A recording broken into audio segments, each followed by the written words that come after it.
Right, in the last class, we went over the photon counters, 3 types or 4.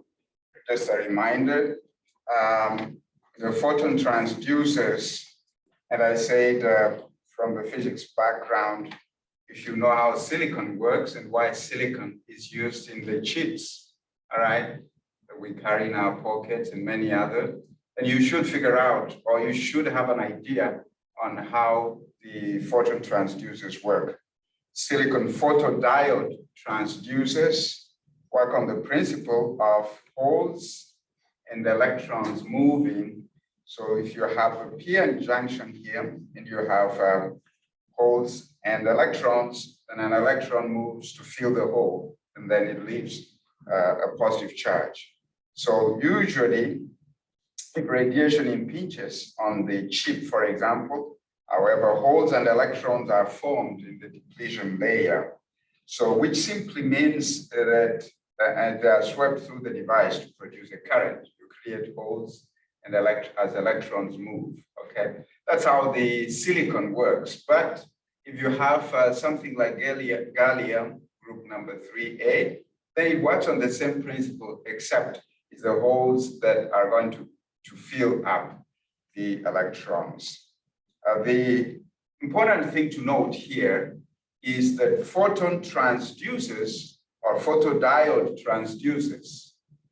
Photon transducers, special case here, silicon photodiode transducers, usually require only very low voltage. Very, very low voltage. Low voltage power supplies, and they can be operated under zero bias, or so they can be used in portable battery-powered instruments like we carry in our pockets. Okay, so but these are within gadgets and instruments. They work on the same principle and the same principle. So what we are saying here is that photodiode transducers work under very low voltage power. They are more sensitive than vacuum phototubes. Remember the phototubes that we talked about? They are more sensitive than vacuum phototubes, but less sensitive than PMTs. So they are in between PMTs and the phototubes. And the spectral ranges is from around 190 to 1100 nanometers usually.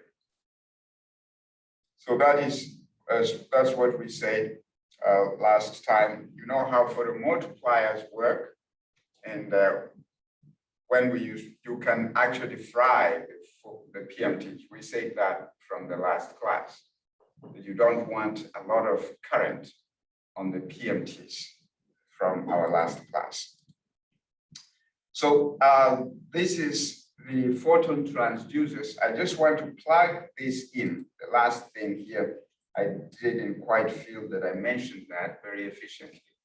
And then we talked about this next part here, multi-channel photon transducers. Remember, they are the same, but they are multi-channel photon transducers. And you remember, you have a channel with pockets of light. It's a 2-dimensional gadget. And so the modern multi-channel transducers consist of an array, just an array. It's a 2-dimensional gadget or instrument of small photosensitive elements. So they are arranged linearly in a 2-dimensional pattern on a single semiconductor chip. Remember, this part we talked about this, if you remember, on Monday. We talked about this. I'm just repeating what I went over on Monday. And so what we said is usually silicon is used. There are photon transducers, like what I've said, photodiode transducers, but these are now multi-channel. Remember, you have to distinguish why are they called multi-channel, and nevertheless, they are photon transducers, but they are multi-channel, okay? Why is that the case?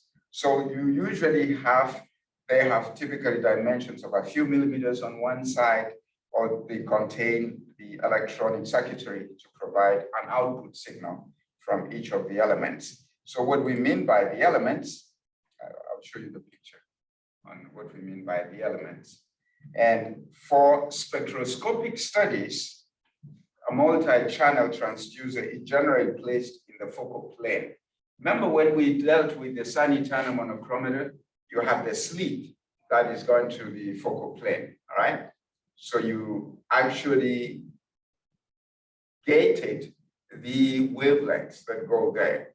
But in this case here, the multi-channel transducer is generally placed in the focal plane of a spectrophotometer, okay?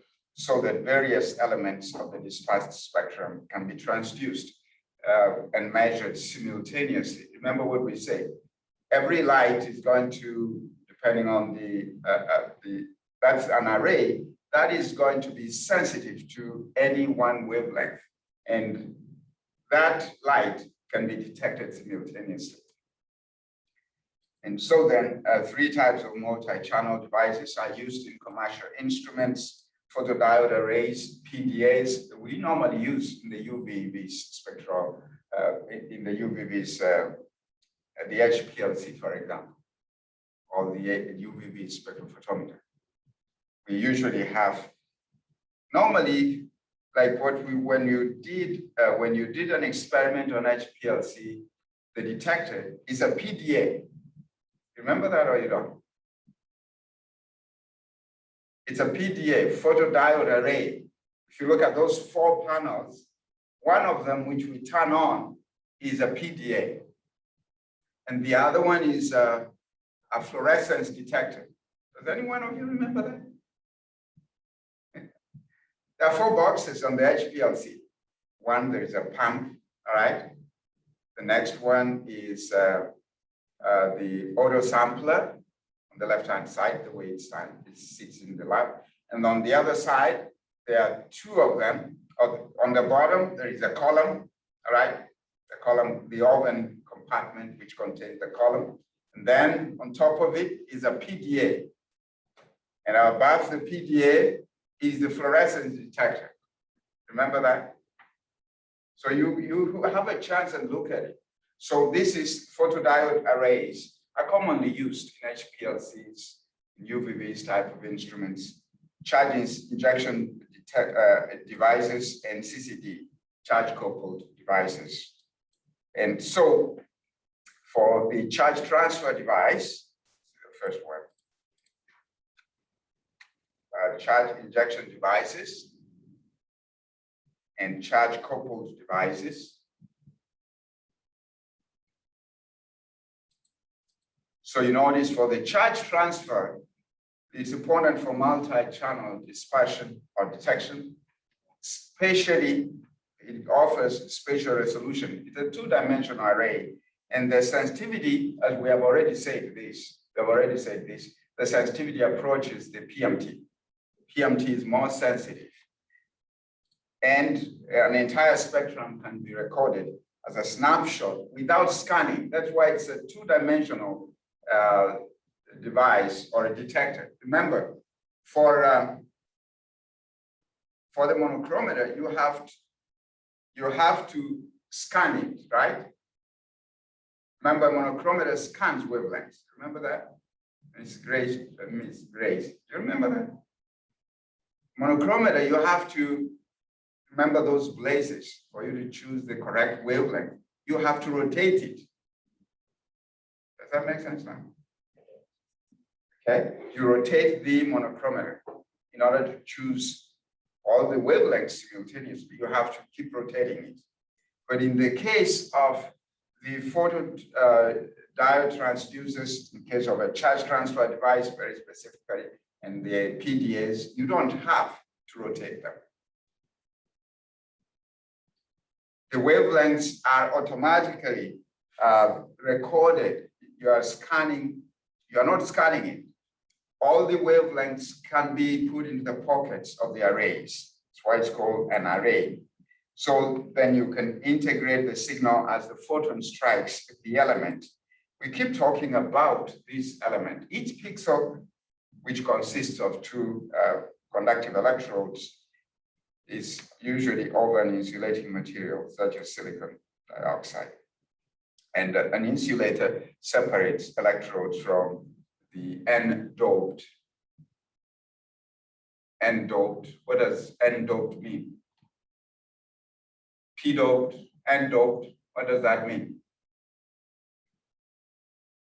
N is associated with the minus sign of the electron. So you can put some impurities. So if it is silicon, you can choose an element from group number 5. Does that make sense? Okay, you can inject an electron from group number 5. That's what doping it means. If it's p-doped, then you put an element from group number 3, such that it takes the electron and creates a positive charge. Does that make sense? That's what n-doped means and p-doped. So n-doped silicon, silicon is group number 4. You take you take one of the elements from group number 5A. It injects an electron into silicon, then it becomes negatively charged. Okay. All right. So for the semiconductor capacity, usually it's going to store charge that are formed when photons strike the doped silicon. So you remember, you are creating a charge. And simply a charge is a movement of the electrons. And usually you have 10 to 50, 10 to the 6th charges per pixel that can be stored. But then we have, again, say the gain approaches the gain approaches the gain of a PMT. Remember the gain of a PMT? What number did we say the gain of the PMT is? What's the gain on the PMT from one electron? If you have 10 dinodes. What number? I can't remember what it's called, but it's like the 1 point something, and it's the electron's charge. So if you start with one electron at the end of 9 dinodes, how many electrons would you create? That's the gain. 2 to the number of, it is 2 to the number of dinodes. So if you have 10, okay, 2 to the 10th. Remember that 10 to the 9th or something like that. You don't remember that? You can go back and look at the formula for the gain. We went over it on Monday on the PMT. You're going to have over 1 million. Going to have over 1 million, 10 to the 5th, 10 to the 6th, no, 10 to the 6th, 10 to the 7th. Some books will give you 10 to the 5th. Is that true, Nelly? Have you checked? 10 to the 4th. Yeah, 10, between that range. Yeah, that's the range that you're going to have. Okay. The normal number is 10 to the 5th, 10 to the 7th. Okay. So you can see here 10 to the 5th, 10 to the 6th peak charges per pixel, and the gain approaches that of the dinodes, or no, the PMT. Remember the PMT, you have to deal with the dinodes. And how much charge is stored? That's why it's called a charge injection device. And the voltage change can occur. That occurs from charge moving between the electrodes. When you have the charge, so you have, when you say charge injection device, you have the charge that is stored between the 2 electrodes. Okay, let me finish this by talking about the charge coupled device, where the charge is moved to the amplifier.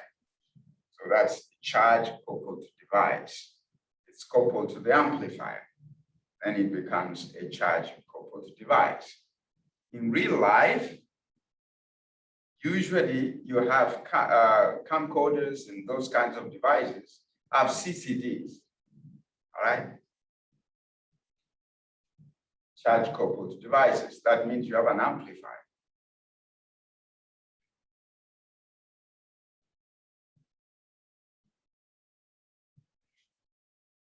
Remember, don't lose sight of what we are saying. These are detectors in an instrument. These are just detectors, and they count photons.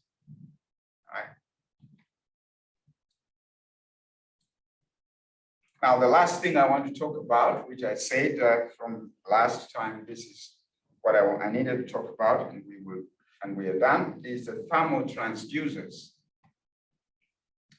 The thermotransducers, for example, are used in infrared spectroscopy, usually.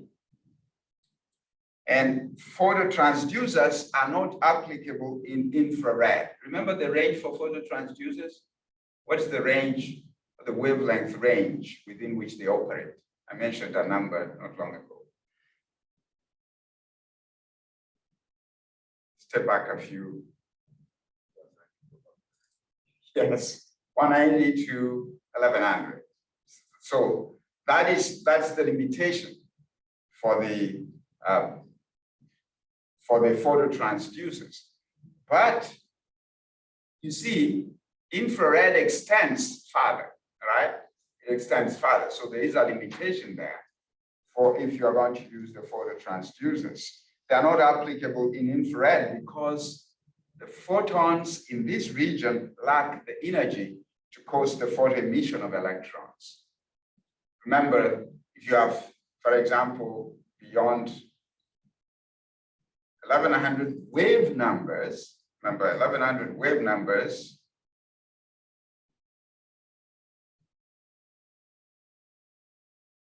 the 1100 wave numbers and then beyond, that's going to be within we talked about 190 to 1100 nanometers. You can convert that to wave numbers. It's a smaller number. We together there is a smaller number. Whereas the infrared range, as we know it, we have already worked in the lab, 230 all the way to 4,000 mid-infrared and beyond up to 20,000. All right. So that is more energetic, actually. That's a more energetic region of the spectrum, electromagnetic spectrum. So this particular fact, you need to know this particular fact, that phototransducers are not applicable in the infrared region because the photons in this region lack the energy to cause the photo emission of electrons.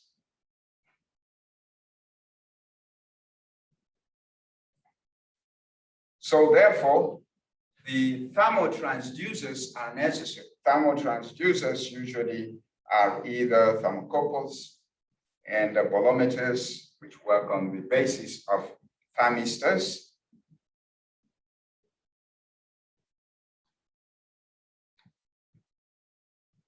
Okay. And so here, and the pyroelectric materials, you look at that chart, there's a bolometer, there's a pyroelectric material as well. So let me quickly talk about the signal processors and the readouts. So, you know, the signal processor ordinarily is an electronic device that amplifies the electrical signal from the transducer or from the detector. In addition, it may alter the signal from DC to AC or vice versa, depending on what you want the signal to be in. They would change the phase of the signal and filter it to remove unwanted components. And furthermore, the signal processor may be called upon to perform some mathematical operations on the signal, such as differentiation, integration, or conversion to a logarithm. So depending on the output that you want, that's the function of a signal processor. And finally, the questions on this chapter. Remember, I put question number 23, that is on resolution. Okay. So make sure you do these questions at least, because today's exam covers chapter 6 and chapter 7. So most of these questions, you should be actually, all of them, you should be able to handle all these questions. All right, any question here? We have an exam at 6 o'clock today.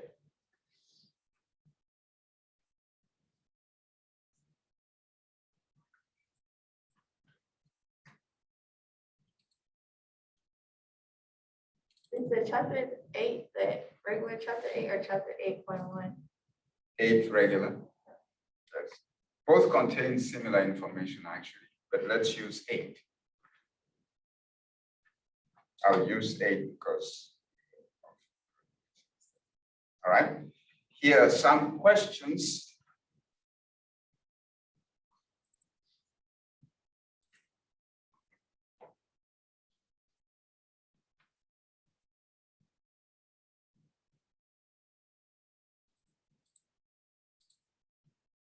Okay. So there, I'm going back, I didn't record the previous. Okay. So the questions that, pay attention to those questions that I've picked out of chapter 8, 8.2, 8.4, 8.5, 8.9. And I say, think about them but those ones I've picked. Now, on atomic absorption spectroscopy, I say there are various types of atomic spectroscopies that we are going to encounter after this. But we want to start out with atomic absorption. And we'll talk about the introduction, the elemental theory, and the instrumentation, the interferences that we encounter, experimental preliminaries, and the application, right? So the first part of this that you see, Taylor, on 8, the first part is going to be a summary. I summarize that. Once I summarize it, then I start going to the details. So the summary is going to cover most of the information that you need. Then I go into the details, okay? So that is the way I look at this chapter here. All right. So the introductory part, does anyone have a question here so far on AA or any thoughts on AA? Anyone who has used AA? None of you has, all right? So you would have some fun using AA. So what is AA? And AA, atomic absorption, is an absorption. We encountered absorption earlier when we talked about the components. So atomic absorption spectroscopy is a quantitative method of analysis that is applicable to many metals and a few non-metals. So majorly we say AA is used for metals, very few non-metals. Are we together here? Many, great majority. And I'm going to give you a chart to show you the number of elements that can be analyzed, over 60 plus, on the periodic table. So I need everyone to know that AA is used for the analysis of metals. Very few non-metals, but it's metals. Here is the father of AA, Walsh, Alan Walsh. He lived from 1916 to 1998 during our lifetime. This man was a physicist, but he was very, very bright. Actually, very, very bright. He did not have a PhD. He should have won the Nobel Prize, okay? Even when you read I've gone through his writings, and he was very good in thinking about instrumentation. He was born in the UK, migrated to Australia, and lived most of his life in Australia. So one of the papers, the technique was introduced in 1955. That's when he wrote a paper. He had been doing this work in physics. He used to work in the physics lab. And so I think he moved with a company to Australia. And so he wrote the paper in Spectrochem Actor, the application of atomic absorption spectra to chemical analysis, all right? If you Google this, you should be able to see the paper that he wrote. It's freely available. And I think I would upload it to D12 so that you have that advantage. Are we all together there? Or else, I don't know if I uploaded it because, all right. But this 1955, are there people living who were born in 1955? think they are there. They are in the 70s, mid 70s, right? Going to 80s. You know, that instrument has not changed since 1955. That's how good this instrumentalist was. It hasn't changed. It's the same instrument since 1955. The only thing that might have changed is digitization, recording of data, digitization, but basically it's the same the same instrument. So again, the first commercial atomic absorption spectrometer was introduced in 1959. And ever since we have been using this instrument. Now, this is AA. It's an atomic absorption spectrophotometer, consists of, notice here, in this diagram, you have a light source. A light source, it's not shown here what the light source is. It's pointing at the box, but within the box, I'll show you, is a hollow cathode. A hollow cathode what? Remember the light sources that we talked about? What are they? Can you go back and refresh ourselves? What light sources did we talk about? One?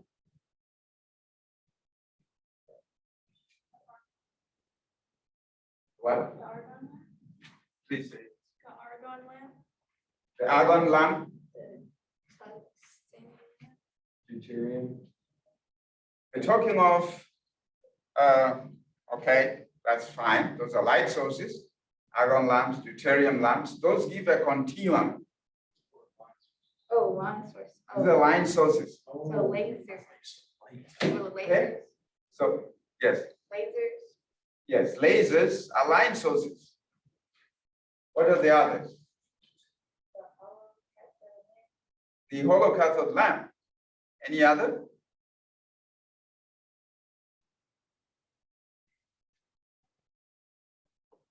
Oh, mercury and sodium vapor lamps. Yes, those are lamps that give particular light. If it's a sodium line, it's going to give you only the sodium wavelength. So in the same manner, the hollow cathode lamp is used in the AA. That's the light source. Is another one there? If you look at that chart. So it is the hollow cathode lamp is the light source. It's a line source, actually. It gives you a line source. So pay attention to that. In AA, you have a line source, and it is a hollow cathode lamp. And you also have the sample compartment here. And here is where you put your sample here. But if you think about it broadly, you shine light, the sample compartment, you put you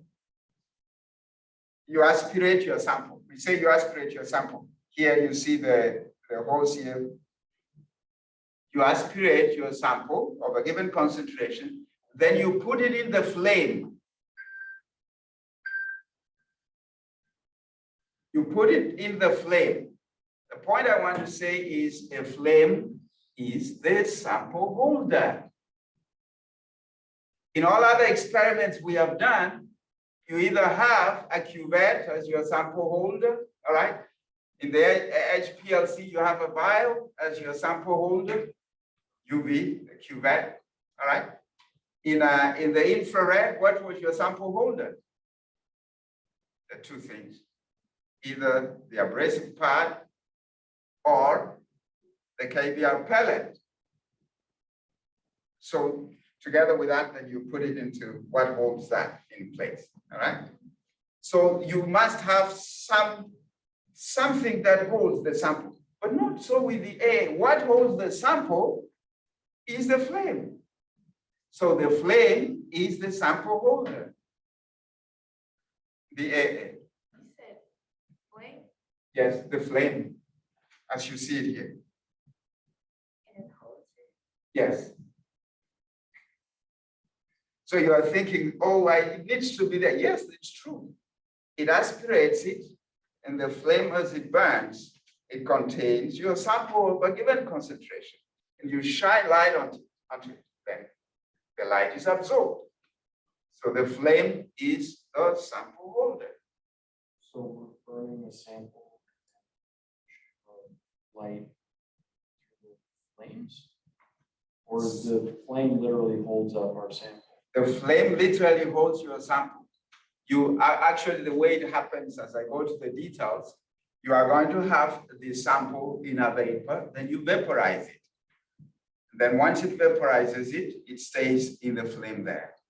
And when the radiation comes and sees what is in the vapor phase, the atoms in the vapor phase, then those atoms absorb the light from the hollow cathode lamp.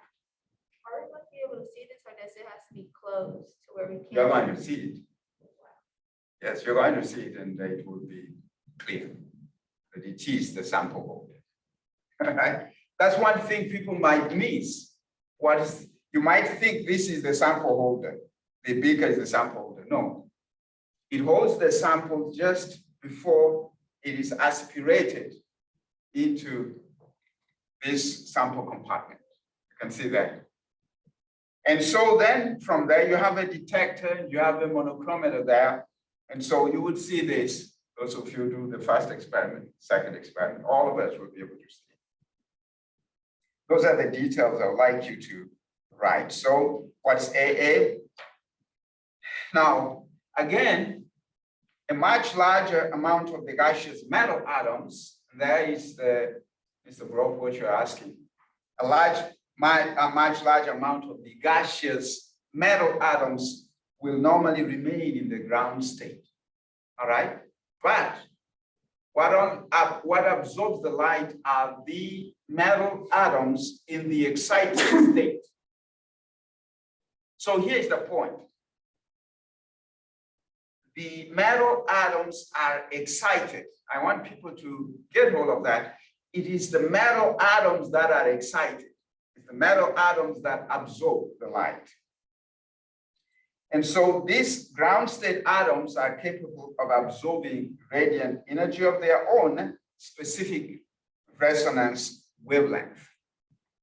So we're talking about important things here, radiant energy of their own specific resonance wavelength. You know, when you read the paper on how Walsh came up with this, I was reading it actually tonight before I slept. Okay. You know, it was difficult to do atomic absorption spectroscopy. Most of the things were done on emission spectroscopy during that time, every paper that was written. Then there was this problem. What about absorption? And I'll come to that. Let me go to the details, okay? So the important thing is you need a specific resonance wavelength for each of the elements to be analyzed. Remember, every element can be excited to the excited state. If it is, I take sodium, for example, which we know, the reason it gives the yellow flame is because you are exciting atoms from the ground state, and it gives a certain amount of energy corresponding to 589 nanometer, right? And then you see the yellow flame because it corresponds to that wavelength. So you need a hollow cathode that's going to supply that amount of energy. And if you are going to analyze sodium atoms, then they are going to be specific. They would absorb only 589 and other lines for sodium. Okay, so that's what we mean by a specific resonance wavelength. And if light of the resonance wavelength is passed through the flame containing the atoms in question, then part of the light will be absorbed. And so the extent of the absorption will be proportional to the number of ground state atoms present in the flame. So you can imagine this is similar to Beer's law. Absorbance is proportional to concentration, right? So we are talking about absorption, atomic absorption. Atoms absorb light. And here the elemental theory, as we all know, this is characteristics of the atomic absorption spectrum, the characteristics of the atomic absorption spectrum. What are the characteristics? Now, you notice delta E, what we know, the equation, delta E equals to E1 minus E naught. So what do you think E1 is? They're already defined for us here, right? E1 is the excited state, E naught is the ground state. So the atoms are, remember, I keep emphasizing, it is atoms. Atoms will be the ground state and atoms will be the excited state, right? You do not want ionization. You are analyzing atoms. So delta E is equal to E1 minus E naught. And this is energy, which is equal to Hc. Remember, initially it's h nu, right? The frequency. So which is equal to Hc over lambda. That's the lambda, the wavelength that you need for every particular atom. So you have h, Planck's constant, c is the velocity of light, and lambda is the wavelength. So again, this is the basis. Remember, I'm summarizing this before I go into the details on how that specifically occurs. Now, remember, you need these two energies, and every atom, for example, every element, you can actually excite the atoms. They can go, if they are in the s orbital, they can go to the next s orbital, they can go into the p orbital, they can go into the d orbital, right? So you have various states which correspond to various amounts of energy. Okay, so essentially what we are saying is you need to know delta E. You need to know what wavelength you are going to use for your analysis. And so there are characteristics of the atomic absorption spectrum. Here, when we observe the band, what I'm mentioning here are, yes, the slide is actually, I've written it, it's in darkened. It's in black. Yes, yes. It's written characters of the atomic characteristics. All right. It's the same one. So what I'm talking about here, and I would mention it, are contributions to the line broadening.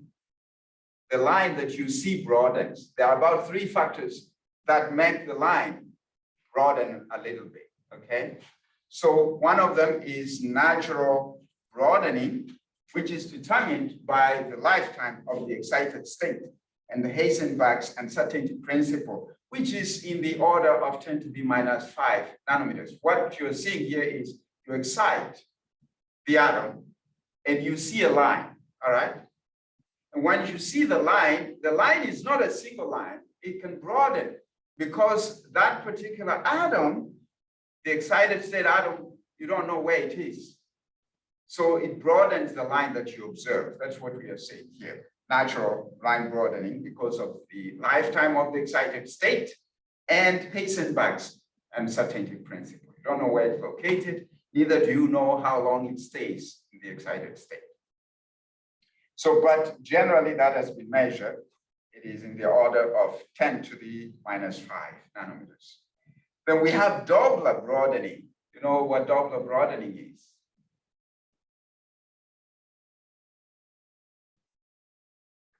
Doppler, you know, from physics, Doppler broadening. If a train moves, you are close, you hear the sound. When it's very far, the sound is fading away, right? The same thing, that's what we are saying here, is the order, the Doppler broadening is in the order of 10 to the minus 3rd nanometers. It results from the rapid motion of atoms as they emit or absorb light or radiation.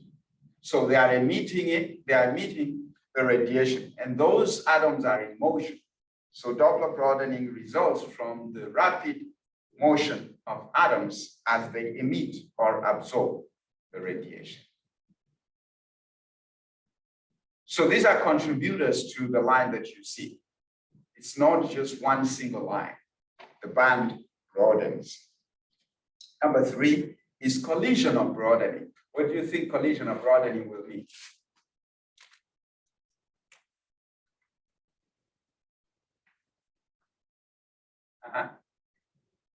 Any guess?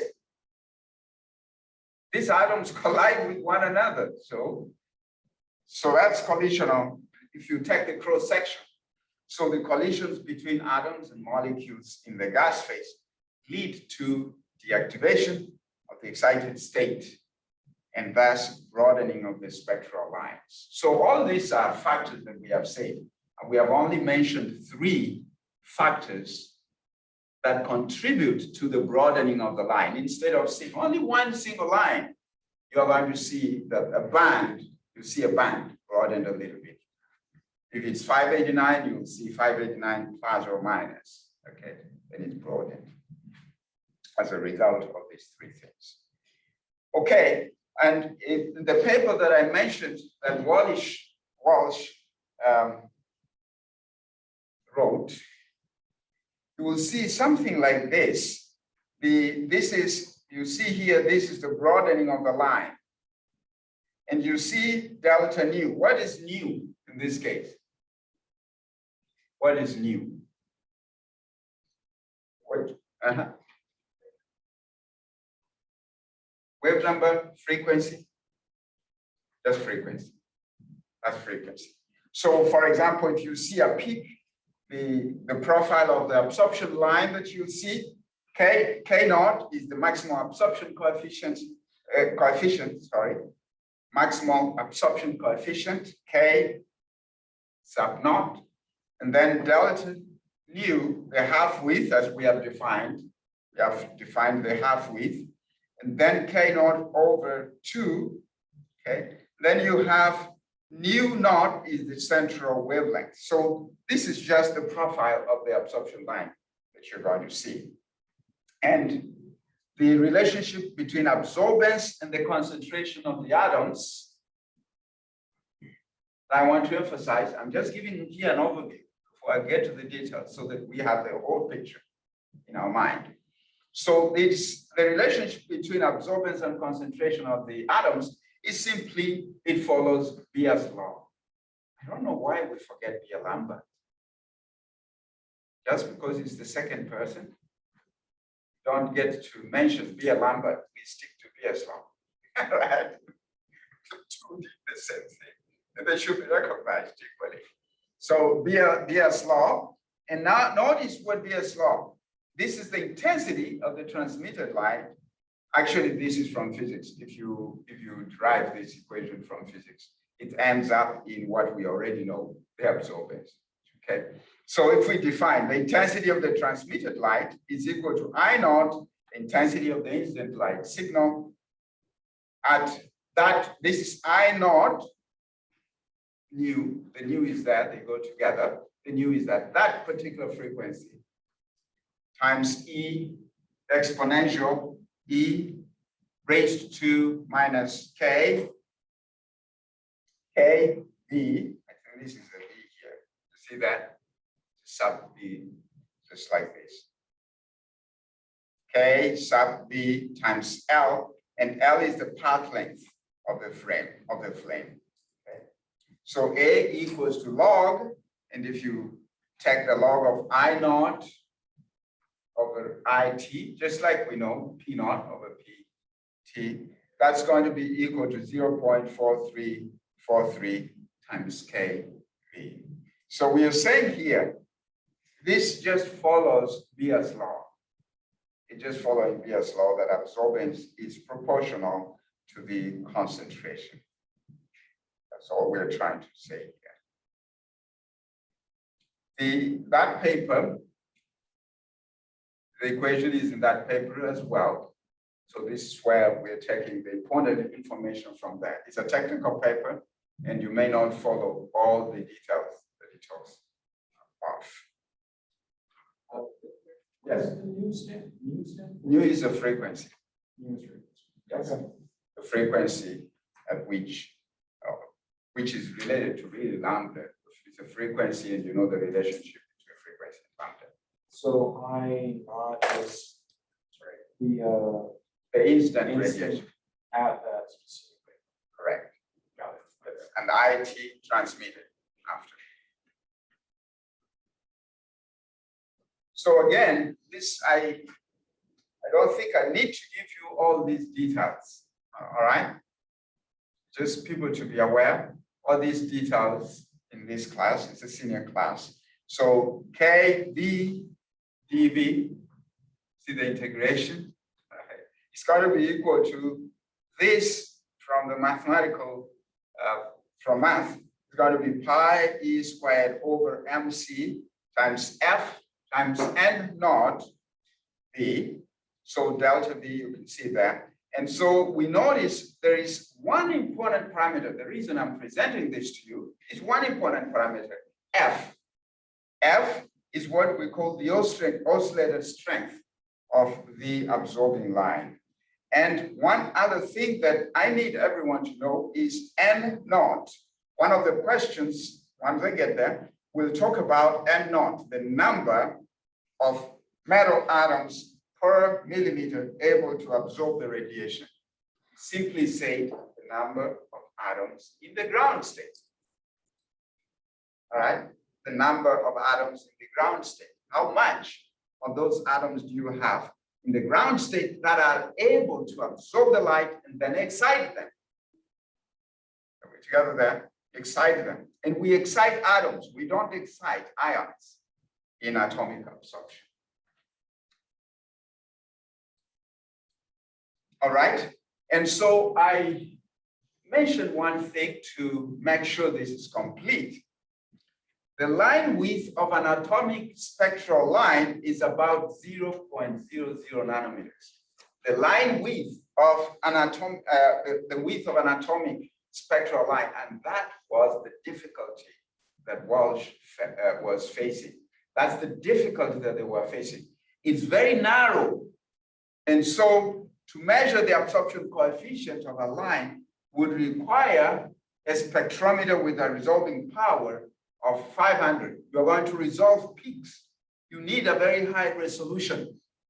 And so that's a challenge. So within that range, the absolute measurement of the absorption coefficient of an atomic spectral line is extremely difficult. And I like the person who, I'm not very creative, you can see. This person was very creative. I like creative people. Right? So it's difficult, and therefore, that's why Walsh came up with the holocaust plan. We're together there. So we will pick up from here. So that tells us on what should be. So I would start with this sentence.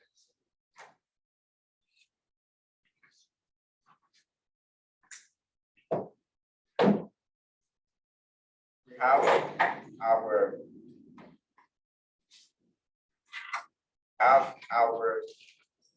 test at 6 o'clock. Okay. I'll see you then at 6 o'clock.